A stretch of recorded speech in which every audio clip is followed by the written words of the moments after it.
ambassadors, patrons, donors to the Folly Theater joining us for this very special moment in time. And you know what I'm talking about. It's the time when Steve actually puts a suit on. Because that doesn't happen a whole lot, especially when it's 95 outside. Another good reason to say thank you for spending your time with us this afternoon. I'm Steve Paddock. I'm the current but outgoing president of the Folly Theater's Board of Directors. And when we were talking earlier this year about how we could commemorate, do something formal to kick off the Phase 2 modernization of the Folly Theater, what was brainstormed was this very event, to have folks come together and just kind of relish in the fact that we've raised the money, we've put all the mind share and effort, creativity, nuts and bolts, all of it together, and we're about to embark on a nearly $4 million adventure to modernize the Folly Theater.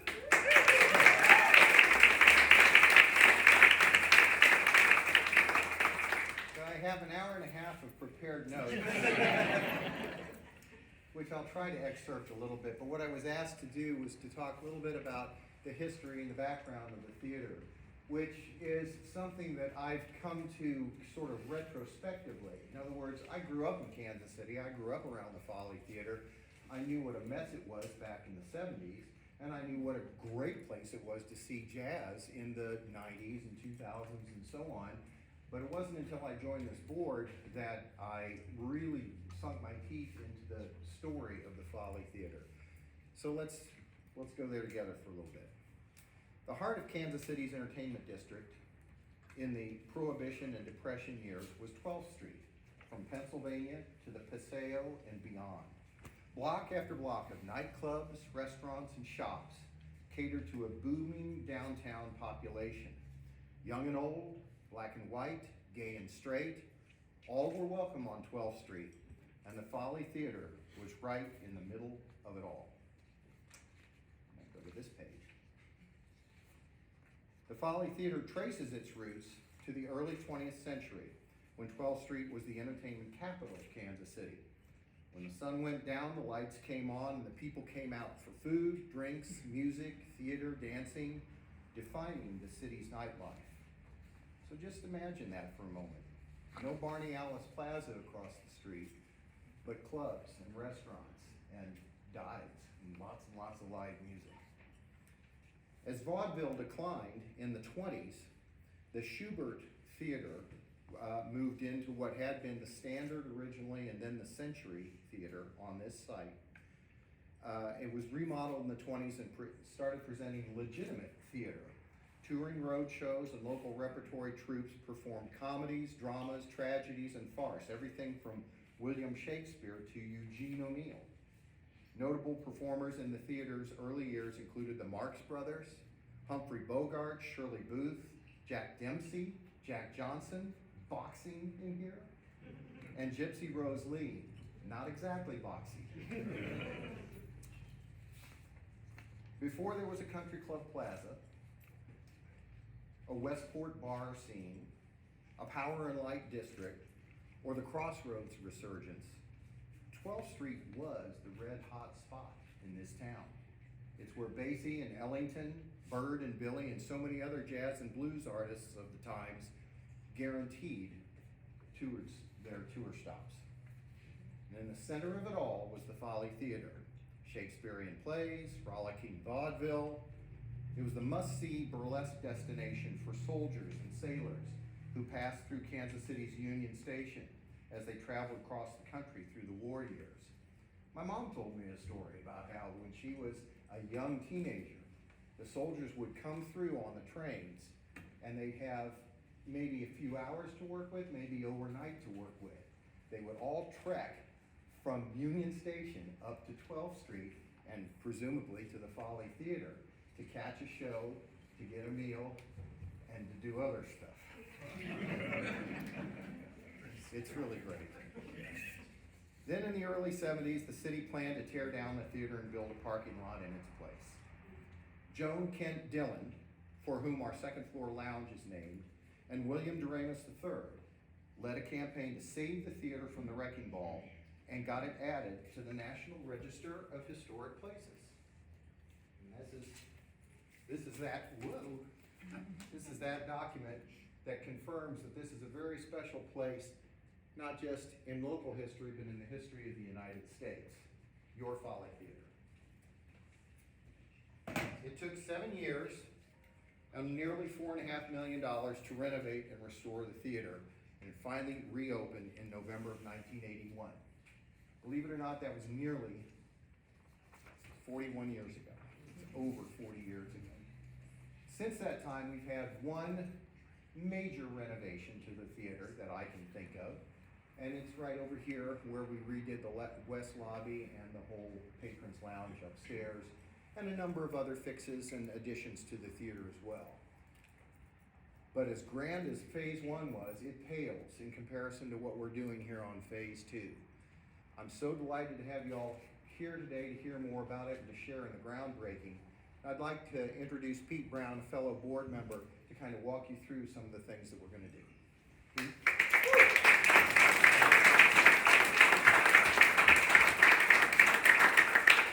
Thank you, Steve, and thank you for walking us through the history of Kansas City's Carnegie Hall, 122-year-old Grand Lady at 12th Street. We are very excited to embark on this phase 2 renovation, which we have been working on diligently since 2019 because of our wonderful partnership with our architectural firm, PGAV. So Steve, Jennifer, and Andrea, thank you so much for starting down this road with us in 2019 and still being with us today through COVID and through everything. And also equally on our team has been our general contractor, McCown Gordon Construction. They have been with us every step of the way to help with budgeting and scheduling. And we would not be here today without PGAV or McCown Gordon. And what I'm getting ready to show you is what they have envisioned and what we are going to embark on July 5th. The phase 2 is to truly elevate both the patron and the performer experience here at Kansas City Carnegie Hall. And so we're going to start here in the Joan Hubbard lobby, where you are right now. New paint, new carpeting, all new lighting fixtures.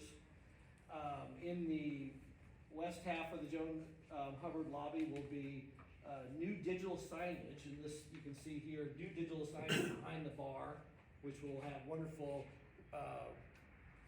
changeable images and pictures of the Folly Theater, information about upcoming shows, information about the show of that evening. We will go from this wonderful lobby to a very exciting reimagined balcony lobby, or balcony lounge. You can see by these images, you will have a full bar, new lighting, new carpet, new furniture to enjoy pre-show and intermission, and also you're going to be treated to 2 wonderful pieces of art. The first will make its return to the Folly Theater. If many of you remember, a wonderful piece by the artist Ed Dwight, which was commissioned in 1989 for the Folly Theater, that had been in the Joan Kent Dillon Lounge, is currently in storage. And it will be installed back in the balcony lobby. Ed Dwight is a Kansas City, Kansas native, U.S. Air Force engineer, grad, U.S. Air Force test pilot, first black astronaut under President Kennedy, and has been a working artist for his career since then. He currently lives in Denver. The Nelson just finished a beautiful retrospective of his work about 3 years ago. So we're so fortunate to put Ed's work back here in the theater. And it will be joined with another Kansas City veteran artist, world-renowned Kathy Barnard. Thank you so much for being here today. A glass artist.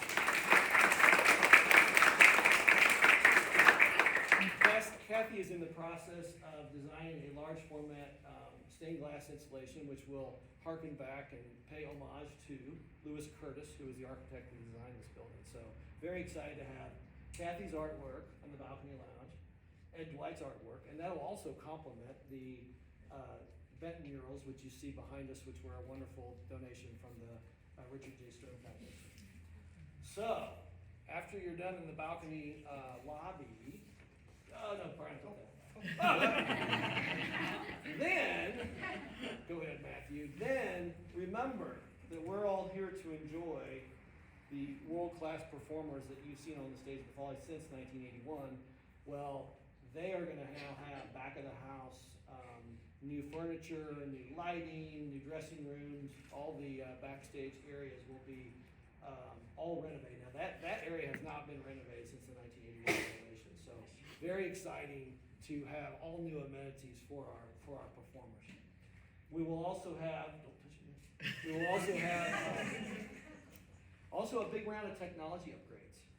Fixed cameras. We'll also be able to broadcast sound and visuals here into the lobby, as well as recording shows, and improved Wi-Fi throughout the building for the patrons. So that'll be very exciting. But then the last piece is, we're gonna get to the Stephen Metzler Hall, where you will see brand new seats, brand new aisle carpeting, brand new oak flooring, brand new stage curtain. And this will be the first major renovation since the 81 renovation in the hall. So we're very excited for the more comfortable seats, for the carpeting, brand new lighting as well, lighting in the theater. So very, very exciting. And I'd like to, when you think about the work that we're gonna undertake, I want everyone to consider the Folly Theater's historic and ornate 1,000-seat hall to be critical infrastructure in Kansas City's arts ecology. It's the only venue of its size and status in our region that's both nationally recognized for international touring artists and, this is the important part, equally accessible to mid-sized arts organizations that need performance space of a reasonable size and economic price point to present their new works, entertain diverse audiences, and develop their organizational capacity. So I submit to you that the Folly Theater stands as a definitive illustration of an irreplaceable community asset, that critical infrastructure in our growing and creative arts ecology. So, thank you very much.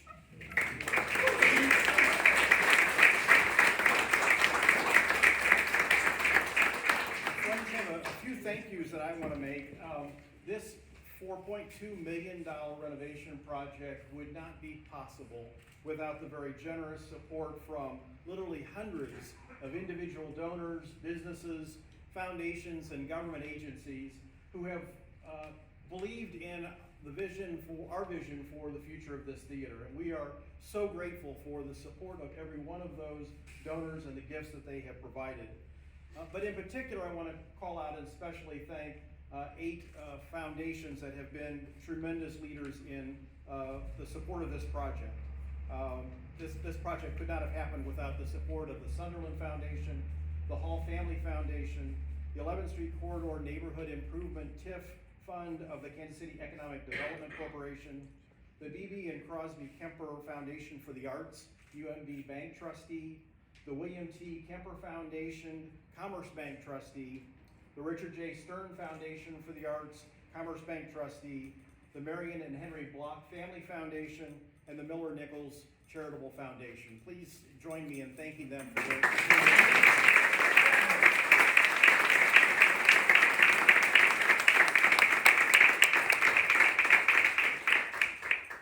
Foundations gave the money, but somebody had to approach the foundations. How about a warm round of applause for Brian Williams?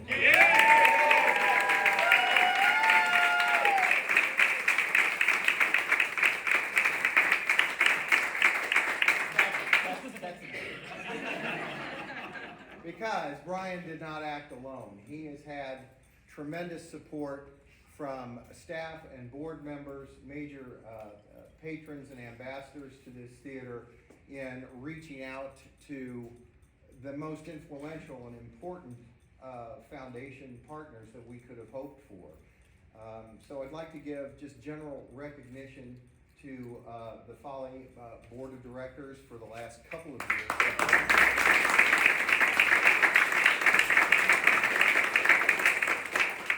As well as past and present staff members, including James Maiden here today, Kelly Doherty here today, so many others that have done a terrific job.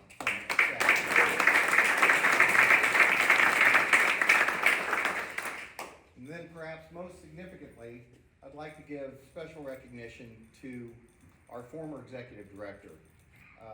She came onto that role. She'd been here doing other things for a couple of years, but she came into that role at the same time that I came on as a board member. So we've gone all through the 2010s together and seen so much change, all for the better. I mean, certainly there are challenges like COVID and so on, but look at this place and look what we're up to.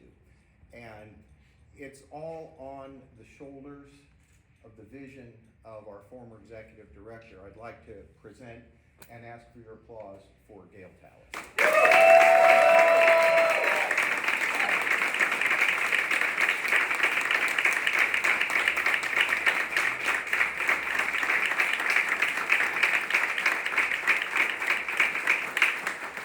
There's something else we're supposed to do here. What is it?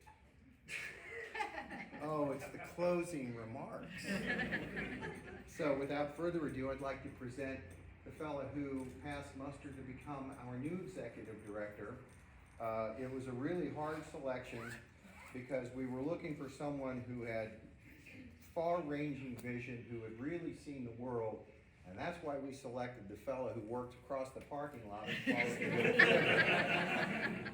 But we're very, very happy to have made the choice, and I'd like you all to meet and give applause to Rick Trim.